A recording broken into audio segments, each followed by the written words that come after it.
নমস্কার সকলকে। এখন বর্তমান সময়ে বেসরকারি শিক্ষা প্রতিষ্ঠানগুলি খুবই একটা কঠিন পরিস্থিতিতে চলছে। খুবই উদ্বিগ্ন অবস্থায় আছে। যাদের সরকারি এনওসি নেই তাদের বিভিন্নভাবে ডিআই অফিস থেকে, এসআই অফিস থেকে বিভিন্ন চিঠি এসছে, তার পরিপ্রেক্ষিতে জবাব দিতে বলা হচ্ছে। এই ধরনের পরিবেশ তৈরি হয়েছে। তো এইটার পূর্বে যেটা জানা দরকার, আমাদের আরটি অ্যাক্ট, সেই আরটি অ্যাক্ট অনুসারে এই বিষয়গুলি হয়ে আসছে। এটা আজকে নতুন এরকম কিছু নয়। এর আগেও এটা আরটি অ্যাক্ট 2009, তারপরে 12তে একটা, সেই সময় একটা অর্ডার হয় সমস্ত বেসরকারি শিক্ষা প্রতিষ্ঠানগুলো প্রতি এই এনওসি নেওয়ার জন্য। তখন সকলেই, অনেকেই উঠে পড়ে লেগেছিলেন, দ্রুত সেই বিষয়গুলো ডিআই অফিসে জমা করেছিলেন। কাগজপত্র জমা করার পর অনেক জায়গায় ইন্সপেকশনও হয়েছিল। তারপরে সেই তথ্য ডিআই অফিস থেকে বিকাশ ভবন সেইভাবে সেই সময় দেওয়া হয়েছিল, যাওয়া হয়েছিল, তারপরে আবার চাপা পড়ে যায়। এই রকম অবস্থায় আবার প্রায় কয়েক বছর পরও আবার এই ধরনের তথ্য জানতে চাওয়া হয় বিভিন্ন সময়ে। আর শিক্ষা দপ্তর কর্তৃক বেসরকারি স্কুলগুলোর ওপর খোঁজ খবর নেওয়া আর এনওসির বিষয়ে জানকারি নেওয়া, এইসব চলতেই থাকে। কিন্তু বিষয়টা হচ্ছে, সময় তো চলে যায়, আমাদের অনেক সময় অনেক বিষয়ে গুরুত্ব থাকে না কাজের ব্যস্ততার মাধ্যমে। যে এই বিষয়টা খুব গুরুত্বপূর্ণ বিষয়, এটা প্রথমে বোঝা উচিত। কারণ এটা একটা আইন। আইন কারা তৈরি করেন আপনারা জানেন, জনগণের জন্যই, জনগণের স্বার্থে, কল্যাণের জন্যই। এবং এই আইনকে মান্যতা দেওয়া সকলের দায়িত্ব কর্তব্যের মধ্যে আমাদের পড়ে। সেই জন্যেই আমাদের এই যে বিষয়টা, এটা কোনো নতুন বিষয় নয়। আমাদের যে বিদ্যালয়ে যে এনওসি আমরা নিতে গিয়ে প্রায় 2 বছর আমাদের এর ওপর ঘুরতে হয়েছে, তার ডকুমেন্টস তৈরি করতে হয়েছে। তারপর পরিশেষে আমরা এনওসি পাই। তো এনওসি পেতে গেলে যে অভিজ্ঞতা হয়েছে, যে না পাওয়ার মতো কঠিন অবস্থা নেই, চেষ্টা করলে আমাদের পাওয়া যায়। তো সেই জন্যে এই বিষয়টার উপর গুরুত্ব দেওয়া।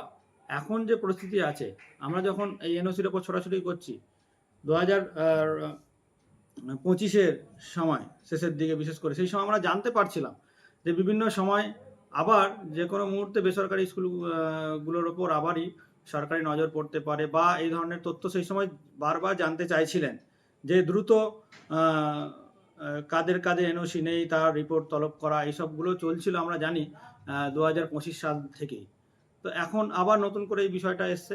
সেই জন্য আমাদের কোনো দিকে দুশ্চিন্তা না করে আমাদের যেটা দরকার, দ্রুত আমাদের এই বিষয়টার উপর গুরুত্ব দেওয়া এবং কিভাবে আমরা দ্রুত অ্যাপ্লাই করতে পারি সেটার দিকে চেষ্টা করতে হবে। যেখানে যা জবাব চেয়েছে আমরা দ্রুত দিয়ে দেবো। সেখানে যে যে কী কী কারণে আমাদের এই এনওসি নিতে পারিনি, সেই বিষয়গুলো আমরা জানকারি দিচ্ছি বা দেব। কিন্তু তার সাথে সাথে আমাদের মাথায় রাখতে হবে, দ্রুত আমাদের এই এনওসি কীভাবে নেওয়া যায়, এনওসির জন্য কীভাবে অ্যাপ্লাই করা যায়, সেইটার দিকে আমরা প্রত্যেকে ধ্যান দিলেই ভালো হয়।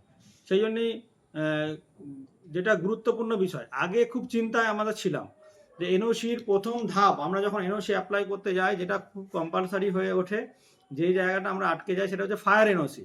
তো ফায়ার এনওসির বিষয়ে আমি একটু বলবো যে ফায়ার এনওসি এখন যাদের 5000 স্কোয়ার ফুটের নিচে আছে, এখন একটা অনেকটাই শিথিল করেছেন।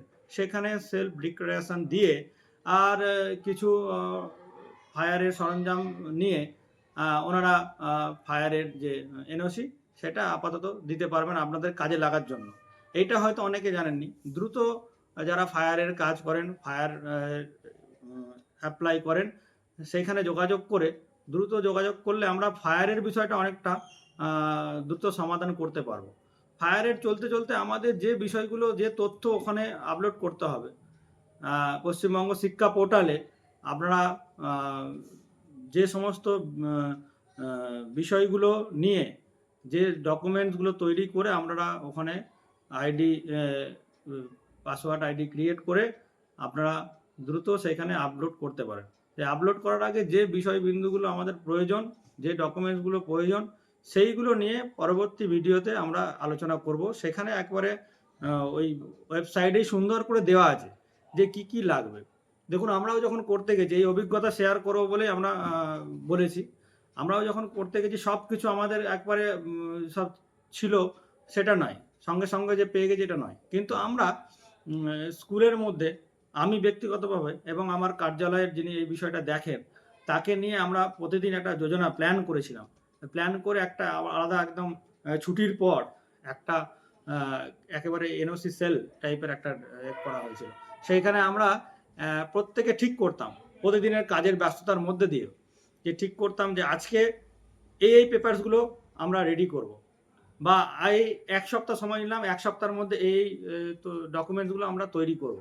সেইভাবে আমরা একটি একটি করে, ধরুন যে কটা ওখানে তথ্য চেয়েছেন তার মধ্যে আপনাদের কতগুলো আছে আমরা এটা করতাম, আমাদের তার মধ্যে কোনগুলো আছে প্রথমে সেগুলোকে রাইট করতাম। রাইট করার পর সেইগুলোকে প্রথম সব কিছু ওভারঅল এখন ভেবে মাথায় চাপ নিলে হবে না। যে বিষয়গুলো আপনাদের আছে বা আপনারা করতে পারবেন সেই রকম ডকুমেন্টসগুলো দ্রুত, এটার জন্য দু একজন স্টাফকে এটা স্পেশালি এটার জন্য করুন। এখন সব কিছু বাদ দিয়ে এটার উপর গুরুত্ব দিন। কমিটির পক্ষ থেকে যদি কেউ থাকে, সক্রিয়ভাবে কমিটির কয়েকজনকে এই দায়িত্বে দায়িত্ব দিয়ে একটা ভূমিকা পালন করতে বলুন। এরকম 2-4 জন একটা টিম তৈরি করুন যারা দ্রুত আর এই কাগজপত্রকে তৈরি করতে সহযোগিতা করবে। তারপর আমাদের সাথে যোগাযোগ করুন। আমরা কোনো সমস্যা পড়লে আমরা সমস্যার সমাধানের জন্য তা আপনাদেরকে সহযোগিতা করব। সেই জন্যে অন্যদিকে উদ্বিগ্ন না হয়ে, দুশ্চিন্তা না করে, এটা শুধু আজকের বিষয় নয়, এটা অনেক দিন ধরে চলছে। 2012 থেকে শুরু হয়েছে। প্রায় প্রতিটা বছর 2-1 বছর অন্তর এই তথ্য বিভিন্নভাবে সরকারি শিক্ষা দপ্তর থেকে নিতে থাকে, কাদের এনওসি নেই, কাদের এনওসি আছে। আর এটার প্রয়োজনও আছে। একটা বিদ্যালয় চললে সরকারিভাবে একটা নিয়ন্ত্রণের মধ্যে, নিয়ন্ত্রণ শুধু নয়, একটা মানে একবার খোঁজ খবর রাখা, কোথায় কি চলছে, কোন কারা কি কারিকুলাম ফলো করছে, স্কুলের পরিকাঠামো কি আছে, শিশু শিক্ষার ক্ষেত্রে যেটা দরকার, শিশুদের সঠিক পরিবেশ, বিদ্যালয়ের যে সঠিক পরিবেশ। এমনও আছে অনেক বিদ্যালয়ে একবারে শুধুমাত্র বিদ্যালয় বা স্কুল বলাই যাবে না, সেই পরিবেশটা শিশু শিক্ষার ক্ষেত্রে যেটা প্রথম প্রয়োজন, সেই একটু উদ্যান, একটু খেলার একটু প্রাঙ্গণ, একটা সুন্দর শ্রেণীকক্ষ, শৌচালয়ের ব্যবস্থা ঠিকঠাক, সেইগুলো ঠিকঠাক নেই। তো আমরা বেসরকারি স্কুল চালাচ্ছি, এইগুলো তো নিশ্চিতভাবে আমাদের থাকা উচিত বলে আমাদের মনে হয়। সেই সব বিষয়গুলো একটু নজরে রাখার জন্য হয়তো সরকারিভাবে এটা করেছে, একটা সুন্দর একটা আওতার মধ্যে রাখতে চায়, নজর রাখার জন্য, যেটা এতদিন পর্যন্ত ছিলই না। সেই জন্যেই দুশ্চিন্তা না করে আমরা পরের ভিডিওতে দেখাবো যে পরপর কি কি তথ্য চেয়েছেন, সেই তথ্য আপনাদের কি কি রয়েছে সেইগুলোকে রেডি করুন, এবং তার ব্যাখ্যা আমরা দিয়ে দেবো কোন কোন ডকুমেন্টস কিভাবে করবেন। আর সেইটাকে দ্রুত তৈরি করে, আর সেটাকে প্রথম ধাপ হচ্ছে অনলাইনে আপনারা প্রথমেই হচ্ছে আপলোড করবেন অনলাইনে, সেখানে পোর্টালে আপলোড করার পর তারপরে সেই আপলোড হয়ে যাওয়ার পর আপনারা ডিআই অফিসে সেটাকে জমা করতে হবে। সেই ফাইল ডিআই অফিসে জমা করবেন। জমা করার পর প্রাথমিকভাবে ওনারা কাগজপত্র দেখেন। কাগজপত্র দেখার পর যদি কিছু আবার ইনকোয়ারি থাকে ওনাদের, সেটাকে আবার আপনাদেরকে বলবেন, সেই তথ্য আবার ঠিকঠাক করে দেওয়া। তারপরে ইন্সপেকশানে এসে ওনারা যা যা আপনারা দিয়েছেন সেগুলো একটু দেখেন। দেখার পর আর তারপরে ওনারা ওনাদের রিপোর্ট সাবমিট করে বিকাশ ভবনে পাঠান। বিকাশ ভবনে তারপরে স্তর ওনারাও একবার দেখেন, চেক করেন। চেক করার পর সেখানে একটা যে মিটিং হয়, সেই মিটিং থেকেই এই এনওসিটা পাস হয়, এনওসি পাওয়া যায়। এই প্রক্রিয়ার মধ্যে দিয়েই সবাই চলে। সেই জন্যই চিন্তা করার কিছু নেই। আমরা যে অভিজ্ঞতা পেয়েছি বিভিন্নভাবে, যে সমস্ত যারা সরকারি আধিকারিক আছেন, যারা এই দায়িত্ব পালন করেন, সর্বদা সহযোগিতা করতেই চান। এনওসি যাতে আমরা সবাই পাই তার জন্য সহযোগিতা করার জন্যই প্রস্তুত থাকেন। তো আমাদের সেটা একেবারে দ্রুত তৈরি হয়ে গিয়ে তারপরে আমাদের অনলাইন অ্যাপ্লাই এবং কাগজপত্র যে নথিপত্র দ্রুত তৈরি করার দিকে এগোনাই আমাদের মনে হচ্ছে ভালো।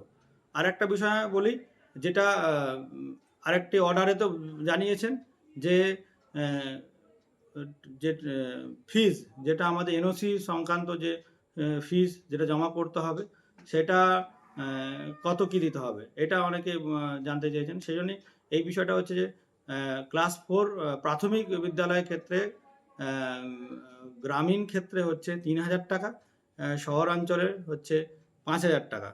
আপার প্রাইমারি যেটা আছে 8 পর্যন্ত, সেক্ষেত্রে হচ্ছে গ্রামীণ ক্ষেত্রে 7,000 টাকা, আর শহরাঞ্চলের ক্ষেত্রে 10,000 টাকা। এটা ট্রেজারির মাধ্যমে TR7 ফর্মের দ্বারা আর ট্রেজারিতে জমা করতে হবে। তার হেড আর SI অফিস, DI অফিসের মারফতও জানানো হয়েছে, অনেকে পেয়েছেন। সেইভাবে আমাদের ওখানে জমা করতে হবে, সেই শুল্ক এনওসির জন্য জমা করতে হবে। এর বাইরে যা যা তথ্য, যা যা প্রয়োজন হবে, সেটা আমরা আগামী কাল এর প্রতিদিনই একটু একটু করে ভিডিও আপনাদের দেব, বিস্তারিত জানিয়ে দেওয়া হবে। সেখান থেকে আপনারা অনেক উপকৃত হবেন নিশ্চিতভাবে। সকলকে নমস্কার।